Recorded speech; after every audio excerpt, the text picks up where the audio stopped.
Good evening, welcome to big question. చట్టానికి, న్యాయానికి, ధర్మానికి కనిపించే ఆ మూడు సింహాలు ప్రతీకలైతే కనిపించని ఆ నాలుగో సింహమేరా పోలీస్. ఇది ఓ సినిమాలో పోలీసుల గొప్పతనాన్ని వివరిస్తూ చెప్పిన పవర్ఫుల్ డైలాగ్. కనిపించని ఆ నాలుగో సింహం ఏపీలో కనిపించకుండా పోయింది. జంగిల్ రాజు పాలనలో దారి తప్పింది. రెడ్ బుక్ దారిలో పయనిస్తూ దిగజారిపోయింది. అందుకే కేంద్ర హోంశాఖ ఇచ్చిన ర్యాంకింగ్స్ లో 26వ స్థానానికి పడిపోయింది. మనకంటే చిన్న రాష్ట్రాలు, మనకంటే వెనుకబడిన రాష్ట్రాలు కూడా పోలీసింగ్ లో, మరీ ముఖ్యంగా ఫ్రెండ్లీ పోలీసింగ్లో, దర్యాప్తు తీరులో, సాంకేతిక పరిజ్ఞానం వినియోగంలో, బాధితులకు తక్షణ న్యాయం చేయడంలో, ఇతర శాఖలతో సమన్వయంలో గొప్ప ప్రతిభను కనబరుస్తుంటే మన ఏపీ పోలీసులు లోకేష్ చేతిలోని రెడ్ బుక్ రౌడీయిజానికి శాల్యూట్ కొడుతున్నారు. అందుకే ఏపీ ప్రజలు కూడా సారీ సార్, మీకు శాల్యూట్ కొట్టలేం అంటున్నారు. మన పోలీసుల ప్రతిభ ఏ స్థాయిలో ఉందో ఒక్కసారి స్క్రీన్ పైన మీరే చూడండి సార్. మొత్తం కేంద్ర హోంశాఖ 100 మార్కులకి, అంటే ఈ 100లో సంస్కరణల అమలు అనేది 20%, దర్యాప్తు, సమగ్రమైనటువంటి దర్యాప్తు 45%, సాంకేతిక పరిజ్ఞానానికి 25%, ఇతర శాఖలతో సమన్వయానికి 10%, అంటే మొత్తంగా ఒక 100 మార్కులు కనుక్కుందాం. ఇందులో ఏ ఏ అంశాల్లో మన పోలీసులు ఎలాంటి ప్రతిభ కనపరిచారని చూస్తే చాలా గొప్పగా ఉంది సార్. సంస్కరణల అమలు 20 మార్కులు కనుక్కుందాం. వీళ్ళకి వచ్చిన మార్కులు ఎన్నో తెలుసా? 14.84. నెక్స్ట్ సమగ్రమైనటువంటి దర్యాప్తు. ఏ స్థాయిలో వీళ్ళు సమగ్రమైనటువంటి దర్యాప్తు చేస్తారంటే, ఇప్పుడు మన సాయి కృష్ణ బూడిద కేసును దర్యాప్తు చేస్తున్నారే, అలాంటి కేసులు దర్యాప్తు చేయడం వల్ల వీళ్ళకు వచ్చినటువంటి మార్కులు 45కి 29.88. ఇక సాంకేతిక పరిజ్ఞానం 70,000 సీసీ కెమెరాలు ఏర్పాటు చేశామని మన హోంమంత్రి గారు చెప్తుంటారు కదా. సీసీ కెమెరాలు ఏర్పాటు చేసే ఉపయోగం ఏముందిలే, వాటిలో ఉన్న ఫుటేజ్ మొత్తం డిలీట్ కొట్టేస్తాం మనం. కొట్టి చంపినటువంటి ఫుటేజ్ ఎక్కడ రికార్డ్ అయి ఉంటుందో అవన్నీ కూడా డిలీట్ చేస్తాం. ఈ సాంకేతిక పరిజ్ఞానాన్ని ఉపయోగించినందుకు 25 మార్కులకు మన రాష్ట్ర పోలీసులకు వచ్చినటువంటి మార్కులు ఎన్నయ్యా అంటే 12.75 మార్కులు. ఇక ఇతర శాఖలతో సమన్వయం, అన్ని శాఖలు కలిసి పనిచేయాలి ఒక కేసు విషయంలో అన్నప్పుడు 7.06 మార్కులు సంపాదించారు సార్. మొత్తం 36 రాష్ట్రాలు, కేంద్రపాలిత ప్రాంతాలు అన్నీ కలిపితే 36. అందులో మనకు వచ్చినటువంటి ర్యాంకు 26. కానీ టాప్ 10 రాష్ట్రాలు మాత్రమే గొప్పగా పనిచేస్తున్నట్టుగా కేంద్రం గుర్తిస్తుంది. టాప్ 10లో ఉందా? లేదు. టాప్ 15లో ఉందా? లేదు. 20లో ఉందా? లేదు. 25లో ఉందా? లేదు. మన స్థానం ఏంటంటే 26. ఇది మన చంద్రబాబు నాయుడు గారు, మన లోకేష్ గారు మన పోలీసు వ్యవస్థను నడుపుతున్నటువంటి తీరు. ఈ కూటమి ప్రభుత్వం అధికారంలోకి వచ్చిన నాటి నుంచి, అంటే జూన్ 2024 టు మార్చి 2026 మధ్య రాష్ట్రంలో ఎన్ని నేరాలు, ఎన్ని ఘోరాలు జరిగాయో తెలుసా? ఆ లెక్క తెలిస్తే మన పోలీసులకు ఆ 26వ ర్యాంకు కూడా ఎక్కువే అనిపిస్తుంది. ఆ నేరాల లెక్క తెలిస్తే, ఆయా కేసుల్లో కాకీలు వ్యవహరించిన తీరు చూస్తే మన పోలీసులకు చిట్ట చివరి ర్యాంక్ ఇవ్వడమే కరెక్ట్ అనిపిస్తుంది. ఒకసారి చూపించండి సార్. అది ఓవరాల్ కేసెస్ దాదాపు 24 నెలలు తీసుకోలేదు, 27, అంటే జూన్ 2024 నుంచి మార్చ్ 2026 వరకు నమోదైనటువంటి నేరాలు. ఇంపార్టెంట్ మీకు చెప్తున్నా, పోలీసుల వేధింపులతో సంబంధం ఉన్నట్లు ఆరోపణలు ఎదుర్కొంటున్నటువంటి 5 ప్రధానమైనటువంటి మరణాలు. సాయి కృష్ణ, కృష్ణా జిల్లా, లాకప్లో మృతి, బూడిద కూడా దొరకలేదు. ఏడుకొండలు, నెల్లూరు జిల్లా, లాకప్లో మృతి, ఆరోపణలు అయితే ఉన్నాయి, వాస్తవాలు వెలుగులోకి రావాలి. మాల గంగమ్మ, కర్నూలు జిల్లా, ఇవన్నీ లాకప్ డెత్తులు. క్రాంతి కుమార్, కృష్ణా జిల్లా, పోలీసుల వేధింపులతో ఆత్మహత్య. షేక్ దరియా హుసేన్, పిడుగురాళ్లు, పోలీసుల వేధింపులతో ఆత్మహత్య. ఈ ఘటనలు పోలీసుల జవాబుదారీతనం, పౌరుల భద్రతపై తీవ్రమైన సందేహాలను కలిగిస్తున్నాయి. ఇక మహిళలపై నేరాలు మొత్తం ఎన్నయ్యా అంటే 209. ఇందులో 126 అత్యాచారాలు, లైంగిక దాడులు, ఇవన్నీ ఎఫ్ఐఆర్లు నమోదైనవి. బయటికి రాని కేసులు ఎన్నో, సంబంధం లేదు. 12 అత్యాచార యత్నాలు, 35 లైంగిక వేధింపుల కేసులు, 97 భౌతిక దాడులు, 34 హత్యలు, అనుమానాస్పద మరణాలు, 15 ఆత్మహత్యలు, ఆత్మహత్యా యత్నాలు. దళితులపై ఘటనలు కూడా చూడండి సార్ ఒకసారి. మొత్తం 69 ఘటనలు జరిగాయి. ఇందులో హత్యలు, లాకప్ హింస, పోలీసుల వేధింపులు, సామాజిక బహిష్కరణ, భూ ఆక్రమణలు, ఇల్లు కూల్చివేత్తలు, ఎస్సీ ఎస్టీ అత్యాచార నిరోధక చట్టం కింద కేసులు. ఇవి కాకుండా రాజకీయ హింస, ఏంటంటే ఇది రాజకీయంగా పొలిటికల్గా ఎవరిని ఎలా తొక్కేయాలో, ఎవరిని ఎక్కడ ఎలా నొక్కేయాలో, ఎవరిని ఎప్పుడు ఎక్కడ లేకుండా చేయాలో అనే కక్షగట్టి చేసినటువంటివి రాజకీయ హింసకు సంబంధించినటువంటి ఘటనలు మొత్తం ఎన్ని జరిగాయో తెలుసా? 133. ఇందులో హత్యలు 49, హత్యాయత్నాలు 6 అపహరణలు, 58 భౌతిక దాడులు, 10 ఆస్తుల ధ్వంసం ఘటనలు, 4 ఆత్మహత్యలు రాజకీయ వేధింపుల కారణంగా జరిగినవి. ఇవి సార్ టోటల్గా మనకు లభించింది. 2 ఏళ్ల కాలంలో రాష్ట్రంలో జరిగిన కొన్ని వందల ఘటనలు, 10 దారుణాల గురించి మీకు చెబుతా. ఆ కేసుల్లో ఎక్కడైనా ఆ 4వ సింహం, కనిపించని 4వ సింహం పూర్తిగా కనిపించకుండా వెళ్ళిపోయింది కదా, ఆ కనిపించని 4వ సింహం జాడ కనిపించిందో లేదో మీరే చెప్పండి. ఇంపార్టెంట్ కేసులో ఒకసారి స్క్రీన్ పైన చూద్దాం. గుంటూరులో వివస్త్రను చేసి మూత్రం పోసేలా కొడితే, ఒక మహిళను వివస్త్రను చేసి నడి రోడ్డు మీద మూత్రం పోసేలా కొట్టారు. నో పోలీస్, కేసు కూడా నమోదు చేయలేదు ఆ రోజు. బద్వేలులో మహిళ జాకెట్ చింపి టీడీపీ మూక దాడి చేస్తే నో పోలీస్. సీఎం ఇలాకాలో మహిళను చెట్టుకు కట్టేసి కొడితే నో పోలీస్. హోంమంత్రి ఇలాకాలో 2 మహిళల బట్టలు చింపి దాడి చేస్తే నో పోలీస్. ముచ్చుమరిలో బాలికపై అత్యాచారం, హత్య చేసి కాలువలో పడేస్తే no police. Next, Janasena MLA మహిళకు 5 సార్లు అబార్షన్ చేయిస్తే నో పోలీస్. పరిటాల ఇలాకాలో బాలికపై 14 మంది, 13 ఏళ్ల బాలికపై 14 మంది అత్యాచారం చేస్తే నో పోలీస్. చిత్తూరు పార్కులో బాలికపై పచ్చమోక, వీళ్ళు అటవీ శాఖ అధికారులు అని చెప్పుకుని టీడీపీ కార్యకర్తలు రేప్ చేశారు సార్, నో పోలీస్. మధురవాడలో చిన్నారిపై మానవ మృగం అత్యాచారానికి తెగబడితే నో పోలీస్. వినుకొండలో రషీద్ను నడి రోడ్డుపై నరికి నరికి నరికి చంపితే నో పోలీస్. ఇలాంటి హత్యలు ఎన్ని జరిగాయో తెలుసా? ఎక్కడా మన పోలీస్ కనిపించరు. కానీ ర్యాంకింగ్లో మాత్రం ఎలాగో కనిపించారు. 26వ స్థానంలో. 36వ స్థానం రావాలి, కానీ 26వ స్థానం వచ్చింది. వీళ్ళకి 36వ స్థానం రావాలా, 26వ స్థానం రావాలా? వీళ్ళ అర్హత ఏంటి, ఏ పొజిషన్లో మన పోలీసింగ్ ఉన్నదనేది ఒకసారి మాట్లాడదాం. చర్చలో పాల్గొంటున్నారు నాగమల్లేశ్వరి గారు, వైఎస్ఆర్సీపీ అధికార ప్రతినిధి, రజనీ గారు advocate and analyst, Rajeshwara Reddy గారు రిటైర్డ్ ఏఎస్పీ. నాగమల్లేశ్వరి గారు, మన పోలీస్ వ్యవస్థ గురించి మాట్లాడుకోవాలంటే 2 రోజుల క్రితం, ఒక 3 రోజుల క్రితం జరిగినటువంటి ఘటన గురించి ముందుగా మాట్లాడుతాం. ఒక మహిళను వివస్త్రను చేసి మూత్రం పోసేలా కొట్టి కన్న కొడుకు ఎదుట ఈ ఘటన జరిగింది. అతన్ని కూడా చంపడానికి ప్రయత్నం చేస్తే కేసు కూడా నమోదు చేయని పోలీసులకు అసలు 26వ ర్యాంక్ అయినా కరెక్ట్ ర్యాంక్ అయినా అనిపిస్తోంది. ఏం చెప్తారు సార్? మీకు ప్యానెల్లో ఉన్నటువంటి పెద్దలకి కూడా నమస్కారాలు సార్. నాకు తెలిసి 36 కాదు సార్, ఇంకెక్కడన్నా 100లో నా 99 ర్యాంకు వాళ్ళకు ఉంటే ఇవ్వాల్సింది తప్పితే వాళ్ళు ఏం ఉద్ధరించారని ఆ ర్యాంక్ అన్న వచ్చిందో నాకు తెలియట్లేదు సార్. నిజంగా అంటే ఒక కౌరవ సభలో ద్రౌపదికి ఏ విధంగా అవమానాలు జరిగిందో అదే విధంగా ఇవాళ ఈ కూటమి ప్రభుత్వంలో 164 మంది కౌరవుల మధ్య మహిళలకు జరుగుతున్నటువంటి ఈ వస్త్రాపరణ అనేది ఎంత దారుణమైనటువంటి సిచ్యువేషన్ సార్. సొంత కొడుకు ముందే బట్టలు ఉడదీస్తారు, సొంత కొడుకు ముందే చెట్టు గట్టేసి కొట్టేస్తారు. ఇదే హోంమంత్రి అనిత గారి ఇలాకాలో బట్టలు ఉడదీసి కొడితే కూడా ఆవిడ ఉలుకులేదు పలుకులేదు. ఇది ఇప్పుడు కాదు సార్, గత సంవత్సరంలోనే జరిగింది. సేమ్ ఆమె నియోజకవర్గంలోనే జరిగింది. అప్పుడు కూడా ఏం మాట్లాడలేదు. అసలు హోంమంత్రి అనిత గారి ర్యాంక్ ఎక్కడ ఉందో తెలిస్తే అప్పుడు పోలీసులకి ఏ మాత్రం ర్యాంక్ వస్తుందో అర్థం అవుతుంది. ఆవిడ ర్యాంక్ ఎక్కడో చివరిలో ఉంది సార్. ఆవిడ ర్యాంక్ ఎలా ఉంది? వాళ్ళు వేసుకున్నటువంటి సర్వేలో చెక్ చేస్తే ఒక ఫైల్ ఆవిడ దగ్గరికి వెళ్తే ఆ ఫైల్ ని ఆవిడ చూసి సాల్వ్ చేయడానికి మినిమం 3 రోజులు పడుతుంది. దాన్ని బట్టి ఆవిడకి మొన్న ఆవిడ ర్యాంక్ ఇచ్చారు. ఎక్కడో 130 ర్యాంకో ఏ ర్యాంక్ లోనో ఉంది ఆవిడ. చంద్రబాబు నాయుడు గారు అద్భుతంగా టీ పెట్టి ఆమెకి ఇచ్చారంట. చాలా అద్భుతంగా ఉందంట ఆ టీ. చంద్రబాబు నాయుడు గారిని, ముఖ్యమంత్రి గారిని పొగిడారు. పొగిడిన దానికైనా మొదటి ర్యాంక్ రావాలి కదా మా హోంమంత్రి గారికి. ఎందుకు ఇస్తారు సార్? దేనికి ఇస్తారు?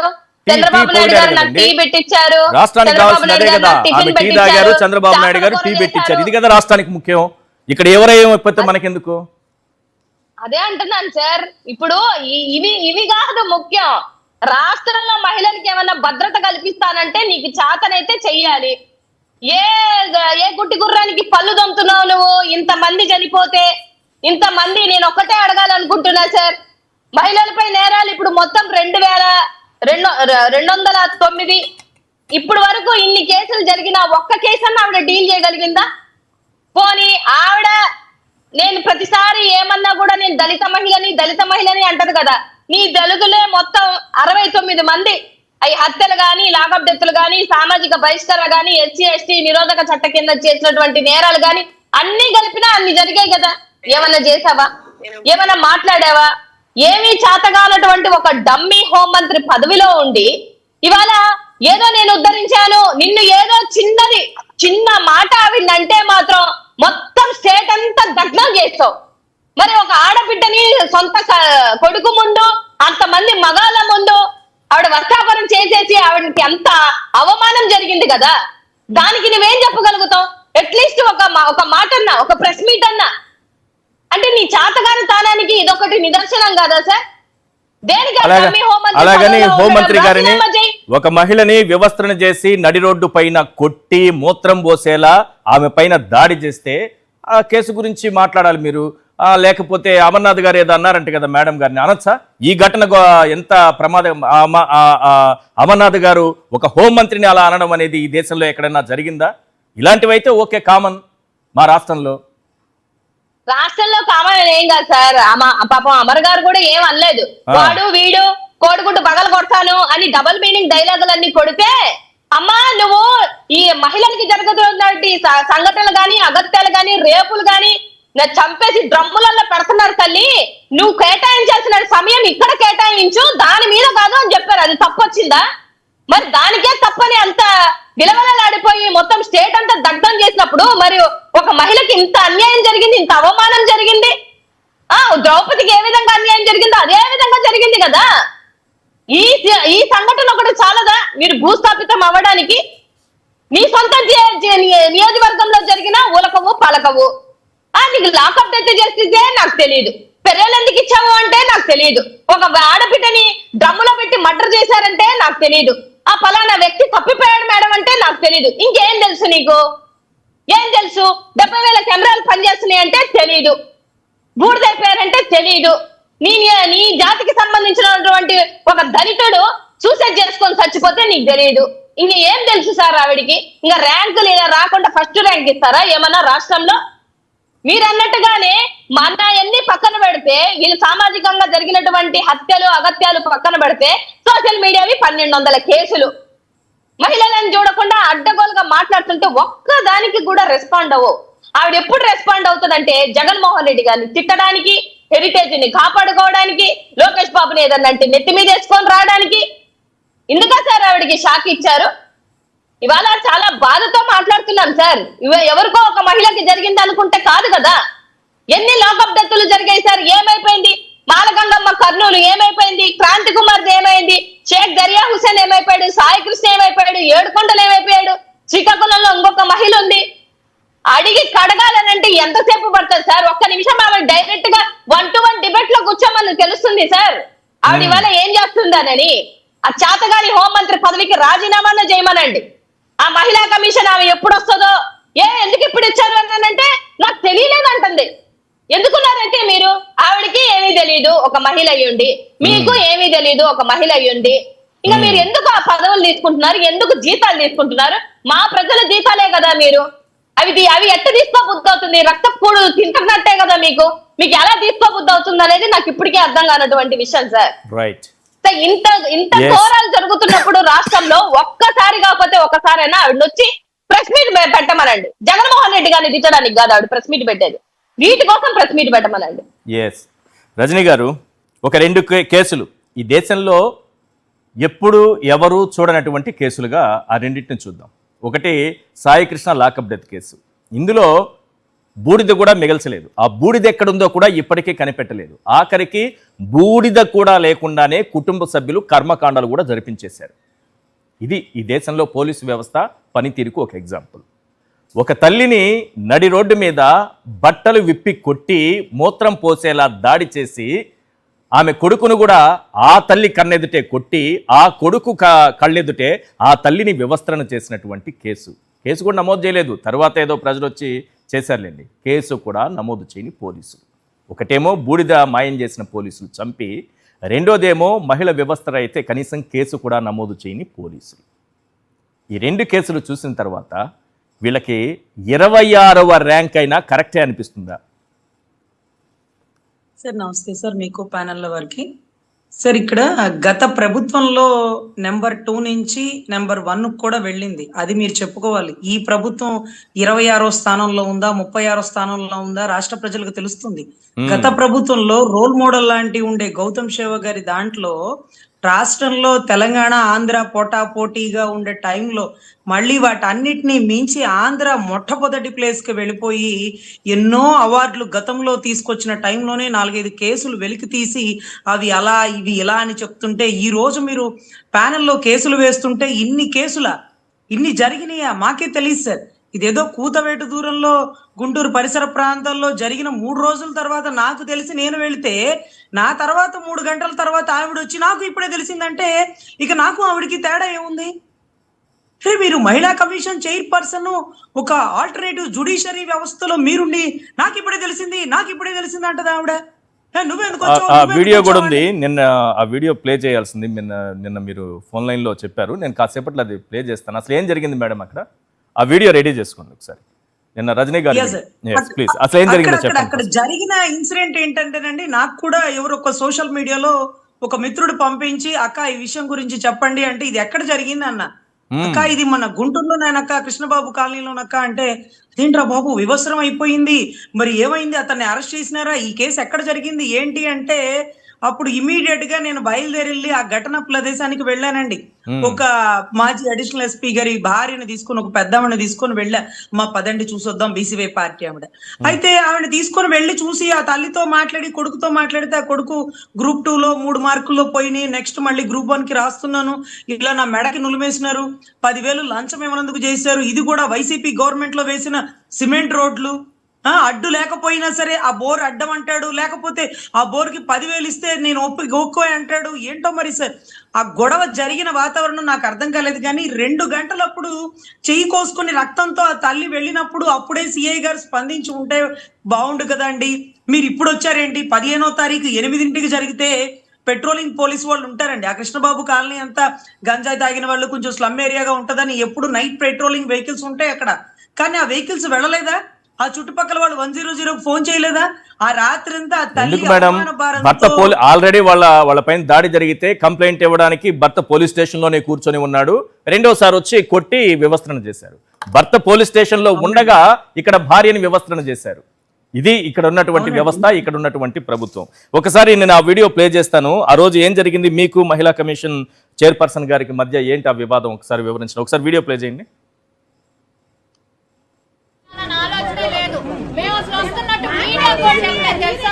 That is our thing.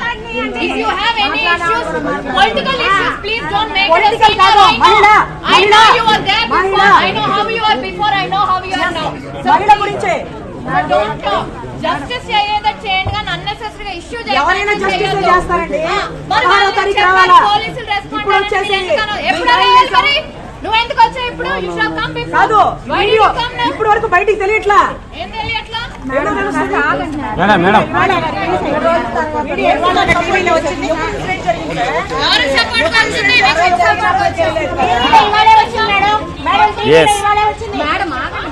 Right. 15వ తారీఖున దేశం నివ్వెరపోయే ఘటన జరిగితే 18వ తారీఖున తీరిగ్గా వచ్చారా మేడం మహిళా కమిషన్ చైర్పర్సన్ గారు? అది కూడా నువ్వెందుకు వచ్చావు అంటుంది సరే. ఆవిడ అసహనాన్ని, ఆవిడ చేతకనాన్ని, తనాన్ని అసలు ఈ ముఖ్యమంత్రి గారైనా లేకపోతే పాపం అక్కడ ఉండే ఎమ్మెల్యే గారైనా ఎస్పీ గారైనా ఆవిడకి చెప్పలేదట. నాకు ఇప్పుడే తెలిసింది అంటూ ఆవిడ వాదిస్తుంది. నువ్వెందుకు వచ్చావంటే నాకు ఇప్పుడే తెలుసు అంటుంది. అది చాలా అమర్నాథ్ గారు హోంమంత్రి గారిని ఏమో అన్నారని ఇమీడియట్ గా నోటీసులు వెళ్ళిపోయాయి. చాలా కీలకమైన అంశం కదా. అటువంటి వాటిలో చాలా స్పీడ్ గా పనిచేస్తుంది మన మహిళా కమిషన్ వ్యవస్థ. అవునండి. ఇంకొక విషయం ఏంటంటే, ఆ మహిళకి సంబంధించిన వీడియో బయటకు వచ్చింది చూడండి. ఇది ఎలా వచ్చింది అనేది ఒకసారి ఆలోచించండి. చాలా దారుణం ఏంటంటే ఆ చదువుకున్న బిడ్డ అని ఎందుకు చెప్పినానంటే అతను గ్రూప్ 2 వరకు చదివినాడు. ఆ పిల్లోడికి చదువు విజ్ఞానత ఉంది కాబట్టి ఆ తల్లి నూడు వీడియోస్ ని ఇలా సోషల్ మీడియాకి సర్క్యులేట్ చేయడు. అతను పెన్ డ్రైవ్ లో పెట్టి ఇదిగోండి సీసీ కెమెరా అండర్ లో జరిగింది, నా తల్లి పిచ్చి పట్టి బట్టలు చించుకోలేదు, వాళ్లే వచ్చి చించారు అని ఎవిడెంట్రీగా పెన్ డ్రైవ్ ఇస్తే గానీ కేసు కట్టలేదండి. అంత ఘటన జరిగింది. చుట్టుపక్కల 100 మంది వచ్చి ఆ ఘటన జరిగింది అంటూ పోలీస్ స్టేషన్ ముందో రేపు కలెక్టర్ ఆఫీస్ ముందో ధర్నా చేస్తానన్నా కేసు కట్టడం పొమ్మన్నారండి. ఆ పెన్ డ్రైవ్ ఇచ్చాక కదిలిందండి కథ. ఆ పెన్ డ్రైవ్ ఇచ్చాక ఊరి నాయన ఇది బయటికి సర్క్యులేట్ అయిందంటే అప్పటికి బయటికి సర్క్యులేట్ అయిన తర్వాత అప్పటికి సర్క్యులేట్ అయిపోయింది, బయటకు వచ్చేసింది వీడియో. లేకపోతే మన సాయి కృష్ణ కేసులో డిలీట్ అయినట్టు ఇది కూడా డిలీట్ అయిపోయిండేదేమో. తిరిగి వాళ్ళపైనే కేసులు పెట్టేవాళ్ళేమో. చాలా కేసులు చూస్తున్నాం బాధితులపైనే కేసులు పెట్టడం.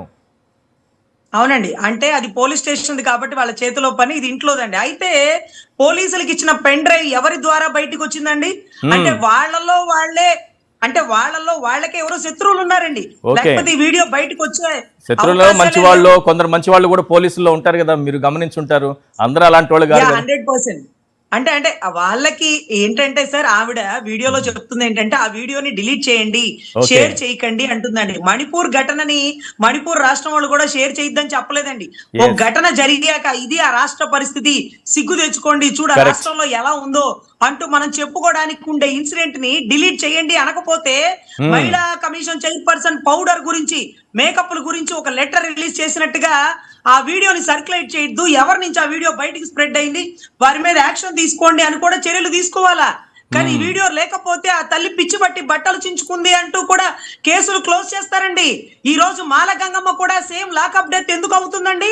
నా కొడుకు హెబియస్ కార్పస్ పిటిషన్, నా కొడుకు కనపడట్లేదు అండి కోర్టుకు వస్తే నా మీద కోర్టుకు వెళ్తావా నువ్వు అంటూ ఆ దళితుల్ని తిట్టే బూతులతో తిట్టి కాళ్లతో కొట్టితే స్టేషన్ లోనే చనిపోయిందండి. ఆ తర్వాత ఒక 5-6 రిట్లు వచ్చినాయండి, పేర్లు చెప్పం. 5-6 రిట్లు డబ్బులు ఆ రిట్ కాగితాలు ఇచ్చి వెనక పంపించావు. అమ్మా నీ కూతురో నీ కొడుకో వస్తే దేవుడు సంగతి. నువ్వు గనక కోర్టుకు వస్తే, నువ్వు గనక మళ్ళీ స్టేషన్కి వెళ్తే నీకు పోలీస్ బందోబస్తు ఉండదు, పోలీసుల మీద కేసులు వేస్తున్నావు కాబట్టి నీకు కూడా ప్రాణహాని ఉంటుంది అంటూ కొన్ని వెనక్కి పంపించిన పరిస్థితులు కూడా ఉన్నాయండి. అటువంటి దుస్థితికి వచ్చింది ఈ రోజు. కనపడని 4వ సింహం, 5 సింహాలు ఒకేసారి బయటకు వస్తాయా లేకపోతే ఏం జరుగుతుంది రాష్ట్రంలో అనేది అర్థం కావట్లేదండి. ఏపీ పోలీసులకు 26వ ర్యాంక్ వచ్చింది సార్. శాల్యూట్ కొట్టాలా ఇప్పుడు మనం? మొత్తం 36 కేంద్రపాలిత ప్రాంతాలతో కలుపుకొని, అన్ని రాష్ట్రాలు కలుపుకొని 36. అందులో మనకు వచ్చిన ర్యాంకు 26. టాప్ 10లో లేం, 15లో లేం, టాప్ 20లో లేం, టాప్ 25లో లేం, 26 మన ర్యాంక్. పోలీసుల వల్ల జరిగినటువంటి మరణాలుగా ఇప్పటి వరకు మనకు వినిపిస్తున్నవి కొన్ని విచారణలో ఉండొచ్చు, కొన్ని ఆరోపణలు కావచ్చు. ఒకసారి ఈ మధ్య కాలంలో గత 2 నెలల్లో జరిగినవి స్క్రీన్ పైన చూపించండి సార్. సాయి కృష్ణ విజయవాడ మే 9 లాకప్ డెత్. క్రాంతి కుమార్ విజయవాడ మే 21 సూసైడ్. ఆ 2 కేసులు మనకు తెలుసు. ఒకదానిపైన సిట్ విచారణ జరుపుతోంది, రెండోది వచ్చి వీడియో కూడా మన దగ్గరుంది. అతను వేధింపులు భరించలేక వాళ్ళు కొట్టే దెబ్బలు భరించలేక suicide. Tirupatamma Tenali May 23 suicide, video కూడా మన దగ్గర ఉంది. Gangamma Kurnool May 31 lockup death, కోర్టులో కేసు నడుస్తోంది. Kalavathi Srikakulam June 16 suicide, train ఎదురుగా వెళ్ళి ఆత్మహత్య చేసుకుంది. 7 కొండలు నెల్లూరు జూలై 13 లాకప్ డెత్. ఆరోపణలు మాత్రమే, ఎందుకంటే నోటీసులు పంపిస్తున్నారు పోలీసులు కాబట్టి ప్రస్తుతానికే ఆరోపణలు మాత్రంగానే చూద్దాం. షేక్ దరియా పిడుగురాళ్ళ జూలై 14 సూసైడ్, ఆయన కూడా వీడియో రిలీజ్ చేసి మరి ప్రాణాలు వదిలేశారు. సార్ రాజేశ్వర్ రెడ్డి గారు, అసలు ఏపీలో పోలీసింగ్ అనేది ఎలా నడుస్తోంది?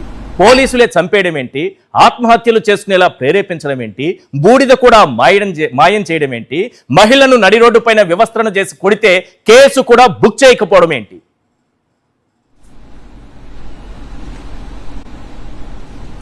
నమస్తే ఈశ్వర గారు, మీకు ప్యానెల్లో ఉన్న మహిళామణులకు, సాక్షి ప్రేక్షకులందరికీ కూడా నమస్కారం. నమస్తే.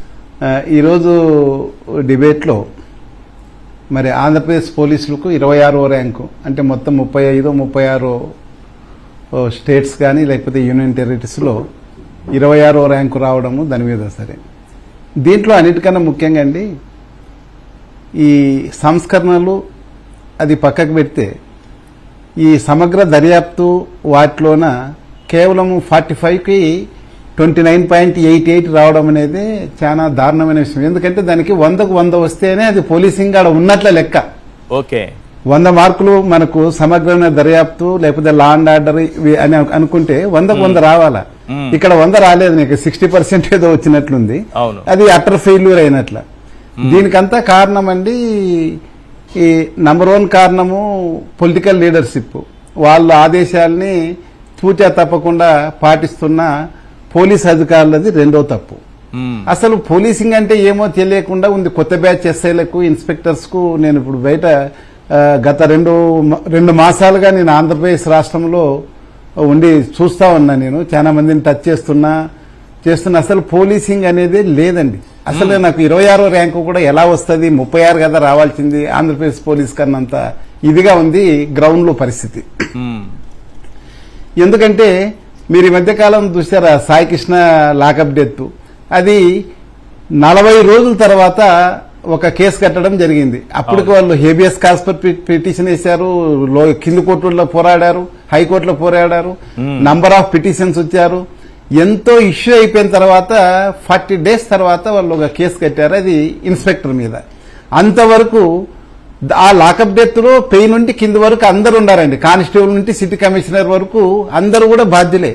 అందరినీ తప్పించేకి 40 రోజులు శ్రమించి ఎవరెవరిని అస్పందీయులంతా తప్పించేసి ఇంకా తప్పదు కాబట్టి స్టేషన్ హౌస్ ఆఫీసర్ నాగరాజు గారిని మీద ఒక కేసు కట్టి జైలు పంపించారు. అది కూడా కాంప్రమైజ్, నీకేం కాదు, మేము అందరినీ మేనేజ్ చేశాము. సీఎం గారు కూడా గౌరవనీయులు నారా చంద్రబాబు నాయుడు కూడా వాళ్ళ ఫ్యామిలీ మెంబర్స్తో మాట్లాడినారు, వాళ్ళని కూడా మేనేజ్ చేశాం, మీకేం ఇబ్బంది లేదని చెప్పి అతనితోని టాస్క్ ఫోర్స్ కి ఒక లెటర్ రిక్వెషన్ ఇప్పించుకున్నారు. ఏదో మేము NBW ఎగ్జిక్యూట్ చేసేకి స్టాఫ్ ని కావాలని.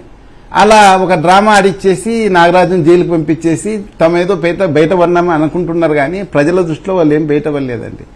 అసలు టాస్క్ ఫోర్స్ పోలీసులు అతన్ని తీసుకురావడమే తప్పు. ఒకవేళ NBW కోసం తీసుకొస్తుంటే సెక్షన్ 78 BNSS ప్రకారము ఎవరైతే ఎగ్జిక్యూట్ చేస్తారో, ఎవరైతే పట్టుకొని వస్తారో NBW హోల్డర్ని వాళ్ళే కోర్టులో ప్రొడ్యూస్ చేయాలి. ఇక్కడ నాగరాజుకి ఎందుకు ఇస్తారు, వాళ్ళు నేరుగా కోర్టులో ప్రొడ్యూస్ చేయాలి టాస్క్ ఫోర్స్ ఆఫీసర్లు. వాళ్ళని ఇంతవరకు ఎవరి మీద కూడా చర్య లేదు. కేవలం ఒక నాగరాజును ఒకరిని బాధ్యత చేసి జైలుకు పంపారు. ఇంకా బూడిద దొరకలేదు, శవం దొరకలేదు, అసలు బతుకున్నాడో లేదు తెలియదు, ఏది ఇదమిద్దంగా తెలియడం లేదు.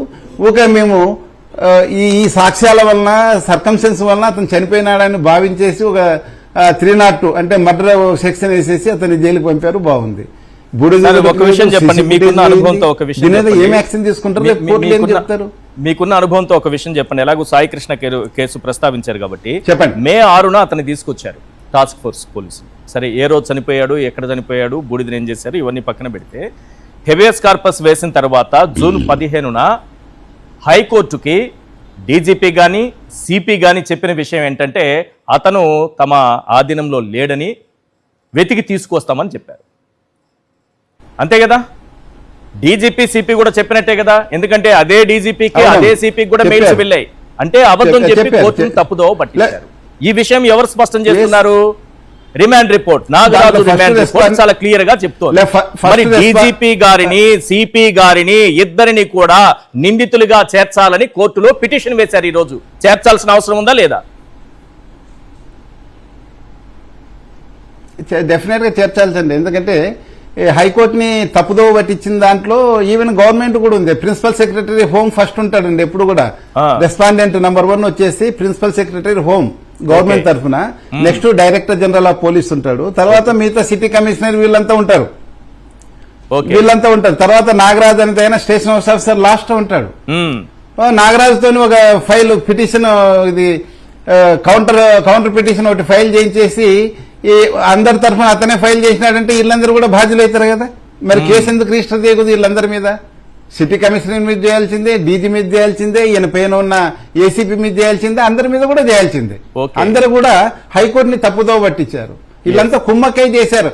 అసలు ఈ సిట్ ఇన్వెస్టిగేషన్ అనేది నాకు కాదు, సామాన్య ప్రజలకు కూడా ఎవరికి నమ్మకం లేదండి. ఎందుకంటే ఈ పోలీసులు లోకల్ పోలీసుల మీద లోకల్ పోలీసులు ఇన్వెస్టిగేట్ చేస్తున్నారు. సిట్ అంటే ఏం బయట నుంచి రాలేదు. ఏ సిబిఐ లేకపోతే ఎన్ఐఏ లాంటి సంస్థలు, ఇండిపెండెంట్ సంస్థలు వచ్చి దర్యాప్తు చేస్తే గానీ తెలియదు. వీళ్ళు అనుకుంటున్నారు ఏదో నాగరాజుని జైలుకు పంపించి ఏదో ఛార్జ్ షీట్ వేసి ఏదో చేస్తాం కాంప్రమైజ్ చేసి అని. ఇలా కాదండి ఇది. తర్వాత అయినా గానీ తర్వాత అయినా గానీ, ఒకవేళ గవర్నమెంట్ మారిన తర్వాత అయినా 3 years తర్వాత అయినా గానీ కోర్టు పర్మిషన్ తీసుకొని ఫర్దర్ ఇన్వెస్టిగేషన్ చేయొచ్చు అప్పుడున్న అధికారులు, అప్పుడు సిబిఐకి ఇవ్వచ్చు. Right. ఇది ఈ కేసు ఇంతతో ఆగదండి, ఇంతతో ఆగదు ఇది. Yes right.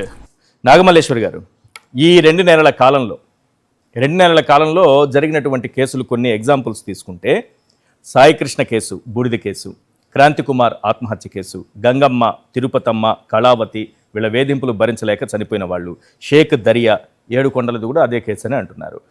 మీ పార్టీ పైన చంద్రబాబు నాయుడు గారు గొడ్డలి పార్టీ అని ప్రచారం చేయడం పైన పెట్టిన దృష్టి, లేకపోతే జగన్మోహన్ రెడ్డి గారిని తిట్టడం కోసమే ప్రెస్ మీట్లు పెట్టే హోంమంత్రి కానీ, గతంలో ఆడబిడ్డల పైన కన్నెత్తి చూడాలన్నా భయపడేలా చట్టం తీసుకొస్తా ఒక్కొక్కరి తాట తీస్తా అన్న పవన్ కళ్యాణ్ గారు కానీ ఎవరైనా ఈ అంశాలపైన ఎప్పుడైనా స్పందించినట్టు మీకు కనిపించిందా? సార్, ఈ 2 సంవత్సరాల కాలంలో ఒక్క సిచ్యువేషన్ కాకపోతే ఒక్క సిచ్యువేషన్ లో కూడా వాళ్ళు స్పందించినటువంటి ఒక్క సమస్య లేదు.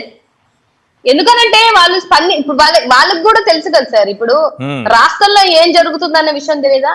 ఇప్పుడు నాకెక్కడ ఆశ్చర్యం వేస్తుంది అని అంటే, చేసినోడు మీ పార్టీ వాడే, మీ ప్రభుత్వంలోనే జరుగుతుంది, అయినా కూడా మళ్ళీ వచ్చి ఎవరిని నిందించి మాట్లాడతారో నాకు ఇప్పటికి అర్థం కాదు సార్. కాలయాపన చేశారు 3 రోజులు, ఎందుకు చేశారు కాలయాపన? నాకు తెలిసి నాకున్న ఇన్ఫర్మేషన్ ప్రకారం ఆ అబ్బాయి జనసేన అబ్బాయి, వాళ్ళ తల్లిని కొట్టినటువంటి వ్యక్తి జనసేన అబ్బాయి, దానికి రాజీనామా కూడా చేసినట్టున్నాడు అబ్బాయి. అంటే ఎవరైతే వాళ్ళ కోసం, వాళ్ళ పార్టీ కోసం కష్టపడాలి అనుకున్నప్పటికీ కూడా వాళ్ళకి కన్న తల్లి విషయంలో కాంప్రమైజ్ చేద్దామంటే ఏ కొడుకైనా ఎందుకు ఊరుకుంటారు సార్? నిజంగా కాంప్రమైజ్ చేయాలని చూసారా? ఆరోపణలు మాత్రమే కాంప్రమైజ్ చేయాలని చూసారా? ఒక మహిళని వివస్త్రణ చేసినటువంటి కేసులో కూడా కాంప్రమైజా? ఆ అబ్బాయే చెప్పాడు వెళ్ళినప్పుడు, ఆ అబ్బాయి చెప్పాడు. ఏం చెప్తున్నాడు అని అంటే, మధ్యలో కాంప్రమైజ్ చేయాలని చూశారు మేడం, నేను నా కన్న తల్లికి అవమానం జరిగితే, నా కన్న తల్లిని నా కళ్ళ ముందు బట్టలు ఊడదీస్తే నేను ఏ విధంగా నేను కాంప్రమైజ్ అవుతాను అని ఆ అబ్బాయి రోధించినటువంటి సిచ్యువేషన్స్ వీడియోస్ కూడా ఉన్నాయి. అయితే మాటలు బయటకు వినిపించలేదేమో కానీ అక్కడ వెళ్ళిన వాళ్ళందరికీ చెప్పాడు అబ్బాయి. ఇవాళ ఎలాంటి పరిస్థితి అంటే, ఒక పోలీస్ డిపార్ట్మెంట్ కి సామాన్య ప్రజలు వెళ్ళడానికి లేదు. అంటే మీరు ఎమ్మెల్యేలు చెప్తే కేసులు కడతారు, ఎమ్మెల్యేలు కేసులు కట్టండి అని అంటే కేసులు కడతారు, లేకపోతే కట్టరా? అంత సొత్తులుగా పనిచేస్తున్నారా? ఇవాళ ఏదైనా ఒక న్యాయం జరగాలి అని పోలీస్ డిపార్ట్మెంట్ కు ఒక మహిళ, ఇదిగో అయ్యా నాకు ఈ కష్టం జరిగిందనంటే రివర్స్ లో ఆ మహిళల మీద కేసులు పెడుతుంటారు, లేకపోతే మేము కేసులు పెట్టం, ఎవరికి చెప్పుకుంటారో చెప్పుకోపోండి అని అంటుంటారు. లేదు అని అంటే బూడిద చేసి మడ్డలు చేసి మీరే చంపేస్తుంటారు. ఇక ఎట్లా పోలీస్ డిపార్ట్మెంట్ దగ్గరికి వెళ్ళాలి సార్? నాకు తెలియక అడుగుతాను. ఇదంతా హోంమంత్రి అనిత గారికి తెలియకుండా జరుగుతుందా? ఇదంతా లేకపోతే మన ముఖ్యమంత్రి చంద్రబాబు నాయుడు గారికి తెలియకుండా జరుగుతుందా? ఇదంతా నాకు హోం కావాలని ఎగురుతున్నటువంటి పవన్ కళ్యాణ్ గారికి తెలియకుండా జరుగుతుందా? ఒకవేళ నిజంగానే హోంశాఖ పవన్ కళ్యాణ్ గారి చేతికెళితే ఇలాంటి నేరాలు జరగవని అనుకోవచ్చా? ఆయన చాలా ఆసక్తి చూపిస్తున్నారు. అప్పుడు కోతికి కొబ్బరి చిప్పిచ్చినట్టే సార్, కోతికి కొబ్బరి చిప్పిచ్చినట్టే. రావణ్ విషయంలో మీరు చూసారో లేదో.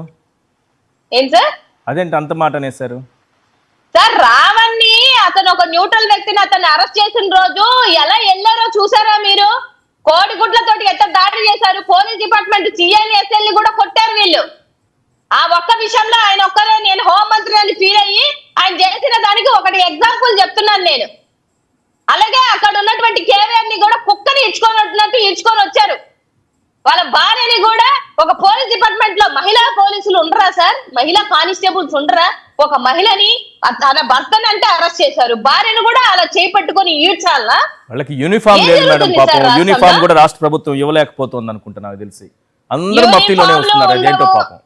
ఉండవు సార్, యూనిఫామ్లు ఉండవు, సెక్షన్లు ఉండవు, నోటీసులు ఉండవు, ఎక్కడికి తీసుకెళ్తున్నారో చెప్పము, 24 గంటలు మేము సబ్మిట్ చెయ్యము, మాకు బుద్ధి పుట్టినప్పుడు మాకు నచ్చినప్పుడు మా రెడ్ బుక్ లో మేము ఎప్పుడైతే సబ్మిట్ చేయాలనుకుంటున్నామో అప్పుడు సబ్మిట్ చేస్తాము.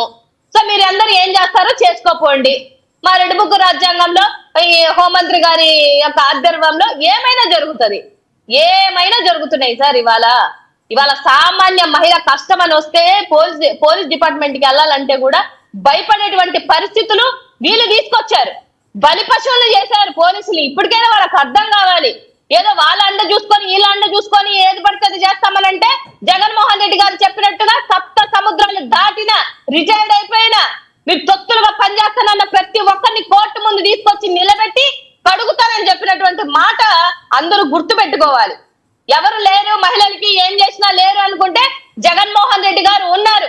ఇవాళ మహిళకు కష్టం వచ్చినా, యువతకు కష్టం వచ్చినా, రైతుకు కష్టం వచ్చినా, లేదా నీ పార్టీ వాళ్ళకు కష్టం వచ్చినా అండగా నిల్చోవడానికి జగన్మోహన్ రెడ్డి గారు ఉన్నారు. ఆ ధైర్యం ఈ రాష్ట్రంలో ఉంది కాబట్టే ఇంకా ఎంతో కొంత నీతి జాతి బతుకుంది. లేదు అని అంటే ఈ పార్టీకి ఎంతమంది ప్రాణాలు కోల్పోయేవాళ్ళు సార్, ఎంతమంది జైళ్ళలో మగ్గిపోతున్నారో తెలుసా మీకు? పిల్లల్ని చూడకుండా తల్లిదండ్రుల్ని చూడకుండా భార్యల్ని దూరంగా పెట్టుకొని 1 year నుంచి జైల్లో ఉన్న కార్యకర్తలు ఉన్నారు. సో ఇలాంటి దౌర్భాగ్యమైన పరిస్థితి ఈ కూటమి ప్రభుత్వంలోనే ఉంది, ఇంకెప్పుడు లేదు. మళ్ళీ నా ప్రభుత్వం నా భవిష్యత్తు. ఇంకా ఏ రాజకీయ పార్టీ ఈ విధంగా బిహేవ్ చేయకపోవచ్చు, చెయ్యదు. చేద్దాం అనుకున్నా కూడా 2029లో మిమ్మల్ని అద్దపాతాలానికి తొక్కపోతే ఆ రోజు మళ్ళీ మాట్లాడుకోవచ్చు. ఉన్నటువంటి 2 కోట్ల మంది మహిళలే చెప్పులు చాటలతో మీకు సమాధానం చెప్తారు. నెమ్మదిగా మాట్లాడుతున్నామంటే చాతకాని తనవాలని అనుకొని ఇవాళ బట్టలోడ తీసి నడి రోడ్డు మీద మహిళలు కొడుతున్నారు అని అంటే ఏం సార్ మీ అధికార మదం? నాకు తెలియక అడుగుతాను. ఒక దళితులని చూడరు, ఒక మహిళని చూడరు, ఒక చదువుకున్న వ్యక్తిని చూడరు. ఇష్టాసారంగా అరెస్టులు చేసుకుంటున్నారు, అవసరమైతే చంపేసి బూడిద చేస్తున్నారు. ఒక మహిళని వ్యవస్థను చేస్తే కేసు కూడా బుక్ చేయరు. జగన్మోహన్ రెడ్డి గారి బర్త్డేకి కేక్ కట్ చేశారంట, మేకను కట్ చేశారంట, కోళ్లు కోసారంట, కోళ్ళకి అదేదో ఈకలు బీకేశారట, వాళ్ళని కొట్టి నడి రోడ్డు పైన నడిపించి తీసుకెళ్లారు. 3rd degree ఇచ్చారు సార్, 3rd degree ఇచ్చారు. మరి ఇట్లాంటి వెధవలకి మీరు 3rd degree మహిళకి నడి రోడ్డు పైన బట్టలు తీస్తే నో కేస్, దానికి ప్రజలు కావాలి, ఎమ్మెల్యే గారు చెప్పాలి. ఏం లేరు. అది కూడా గల్లా మాధవి గారు చెప్పాలా. ఆవిడ గారు వెళ్ళి నాయన కేసు కట్టండి అని అంటే అప్పుడు కేసు కడతారు, లేదంటే కేసులు కట్టరు. రజనీ గారు నిసిగ్గుగా వచ్చి గల్లా మాధవి గారు మాట్లాడుతున్నారు. ఒకసారి ఆవిడ మనస్సాక్షిని ఆవిడనే ప్రశ్నించుకోమనండి సార్. అదే అర్థం కాని విషయం. గల్లా మాధవి గారు చెబితే గాని, రజనీ గారు గల్లా మాధవి గారు ఆమె బయట ఉంది, నిన్న కూడా ప్లే చేశాను నేను. ఆమె చెప్పారట కేసు పెట్టండి ఎవరైనా పర్లేదని చెప్పారట. ఒక మహిళను నడి రోడ్డు పైన వ్యవస్థను చేసి మూత్రం పోసేలా కొడితే కేసు పెట్టమని మన ఎమ్మెల్యే గారు చెప్పాలట పోలీసులకి. ఎక్కడైనా జరుగుతుందా ఇది? సార్ ఇక్కడ ఒక్కొక్క ఏరియాలో 2 పార్టీలు ఉంటాయి సార్. ఒకటి తెలుగుదేశానికి అనుసంధానం, ఒకటి తెలుగుదేశానికి ఆపోజిట్ లో ఏదో ఒకటి నడుస్తున్నాయి సార్, 2 వ్యవస్థలు. అక్కడ అంటే గుంటూరులో చెప్తున్నాను సార్, ఈవిడికి ఆపోజిట్ గా ఒకరుంటారు, ఈవిడికి సపోర్ట్ గా ఒకరుంటారు. కొన్ని మీటింగ్లకు ఈవిడ పిలవరు, కొన్ని మీటింగ్లకు వాళ్ళే వెళ్తారు, ఈవిడ వచ్చిన చోటకి వాళ్ళు రారు. సో ఇక్కడ ఎవరు ఈ పంచాయతీలు చేస్తున్నారు, ఎవరు ఈ రాజీలకు అడుగుతున్నారో అర్థం కాని పరిస్థితి. ఆ కేసుని వెలికి తీసుకురాలేదు అంటే ఒక వర్గం ఏమైనా నడుస్తుందా? దానికి ఆపోజిట్ గా ఎందుకు తీసుకురాకూడదు అంటూ కంప్లైంట్ ఇవ్వమనిందా? So whatever it may be గానీ 16వ తారీఖు ఆ తల్లి ముందుకొచ్చి వీళ్ళిద్దరిని కలిశాక అక్కడ ఎస్పీకి హోమ్ మినిస్టర్కి వెళ్ళిందన్న విషయం ఆవిడ మీడియాలో చెప్పింది. ఆవిడ అది కూడా చెప్పకపోతే ఆ విషయం మనకు కూడా తెలియదండి, అసలు ఇక వెలుగులోకి రాదు. అక్కడికక్కడే పంచాయతీకి ఒప్పుకోలేదు ఆ కొడుకు, దానివల్ల ఇది వెలుగులోకి వచ్చింది. ఆ పంచాయతీ చేసిన వాళ్ళు ఎవరు? పంచాయతీకి ముందుకు వచ్చిన వాళ్ళు ఎవరు? తెలుగుదేశం మనుషులు దగ్గరుండి కొట్టించి వివస్త్రం చేసి ఇది అయిపోయింది, ఏదో అయిపోయింది, నీ బోర్కి నీకు పర్మిషన్ ఇస్తున్నాలే, నువ్వు 10,000 కట్టద్దులే, దీన్ని మాత్రం వెలుగులోకి తీసుకురావాలనే 10,000 కాదు 25,000 కాదు, మా ప్రాణాలు పోయినా ఈ విషయం వెలుగులోకి రావాల్సిందే. నాకు అర్థం కాదు. సాయి కృష్ణ బూడిదకి ఒక రేటు ప్యాకేజ్ ఇస్తామని సంప్రదింపులు, ఒక మహిళను వ్యవస్థను చేస్తే దానికి ఒక ప్యాకేజీ సంప్రదింపులు, లేకపోతే రాజీ అవుదామని మాటలు. అసలు ఏం జరుగుతోంది రాష్ట్రంలో? ఇదేంటిది? ఈ కాంప్రమైజులు చేయడం ఏంటి సార్? చాలా దారుణం సార్. కర్నూలులో ఒక మహిళ నా మీద రేప్ చేసినారు అని కేసు స్టేషన్కి వెళ్ళి కేసు కడితే 1.5 రోజులు తిరిగిన ఆ కేసు కట్టుకోలేదండి. కట్టుకోకపోతే వాళ్ళు నన్ను కన్సల్ట్ అయితే నేను హైకోర్టులో 376 ఇంక్లూడ్ చేయండి సార్ అంటూ కేసు వేస్తూ ఆ కన్సల్ట్ సిఐకో ఎస్ఐకో ఫోన్ చేసి అదేంటండి మా వాళ్ళు మాట్లాడతారంట అని ఫోన్ ఇస్తే ఏంటండి ఏంటి మాట్లాడేది, అవతలోడు రైల్వే ఉద్యోగస్తుడు, కూర్చొని వచ్చి బేరం చూసుకోవచ్చుగా ఎంతో కొంత, తిరిగినప్పుడు బానే ఉంది కానీ పళ్ళు రాలగొట్టి చేతిలో పెడతా హైకోర్టు లాయర్ని. ఇక్కడ ఎవరు నువ్వు కాంప్రమైజ్ చేసుకోమని మహిళతో చెప్పే మాటలేనా? అంటే మేడం అది కాదు మేడం వాళ్ళు ఉద్యోగస్తులు మేడం, నేను అదే మాట్లాడుతున్నాను మేడం. తమరు అంటే పళ్ళు రాల కొడతానన్నప్పుడు అతనితో ముందు ఒక ఎస్ఐ అన్నాడట, కేసు పెడదాంపా లాయర్ గారు మనల్ని పళ్ళు రాల కొడతానంటే, అవును పెట్టు, నేను ఎందుకు పళ్ళు రాల కొడతానన్నానో నేను కోర్టులో కూడా చెప్తా, ఎదురుగా వచ్చి పళ్ళు రాల కొడతా. ఒక మహిళ నన్ను రేప్ చేసిన ముర్రో అంటూ తల్లిని తండ్రిని తీసుకొని స్టేషన్కి వెళ్తే 2 నెలలు తిరిగితే నువ్వు కేసు కట్టవా? నువ్వు ఉద్యోగం చేసుకొని జీతం తీసుకోవట్లా అని హైకోర్టులో పిటిషన్ వేసి 376 కట్టించి మళ్ళీ కర్నూలు కోర్టుకి ఇస్తే అక్కడ కూడా పట్టించుకోలేదండి. మళ్ళీ నేనే వెళ్ళి ఇన్ కెమెరా ప్రొసీడింగ్స్ ఆర్గ్యుమెంట్ చెప్పితే ఆ కేసు కట్టారండి. దీనికి 1.5 సంవత్సరం పట్టింది. ఆడబిడ్డ సూసైడ్ చేసుకుంటానంది. ఇది జరుగుతుంది వ్యవస్థలో.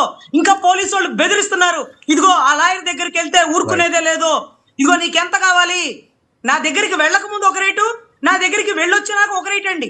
అంతకుముందు 5 లక్షలు ఇస్తానన్నాడు, లాయర్ గారిని కలిస్తే 10 లక్షలు. ఆవిడ తెర మీదకి తీసుకురాకండి, నోటికి ఎంత వస్తే అంత మాట్లాడిద్దంటే మీరేం చేస్తున్నారయ్యా? మీలాంటి వాళ్ళతో ఇలాంటి భాష మాట్లాడాలా? పోలీసు వాళ్ళని పళ్ళు రాల కొడతా నన్ను అనకూడదట. అతను మాత్రం కేసు కట్టడు, అతను మాత్రం మహిళలను దుర్భాషలాడతారు. మరి మనం మాత్రం పరిధి దాటి మాట్లాడకూడదంటే మీ భాషని బట్టే మా భాష వస్తుంది, కానీ మీలాగా బూతులు, మీలాగా పైశాచిక చర్యలు ఎవరు చేయరు, కానీ భాష మాత్రం ఇలా కఠినంగానే వస్తుంది, ఇలాగే రావాలండి. Right, thank you madam. చర్చలో పాల్గొన్నందుకు రజనీ గారు, రాజేశ్వర్ రెడ్డి గారు థ్యాంక్ యూ సార్. ఇవాళ చర్చలో జాయిన్ అయినందుకు నాగమల్లేశ్వరి గారు థ్యాంక్ యూ అండి. చర్చలో జాయిన్ అయినందుకు. ఇది ఇవాళ చర్చా కార్యక్రమం చూస్తున్నాం సాక్షి టీవీ.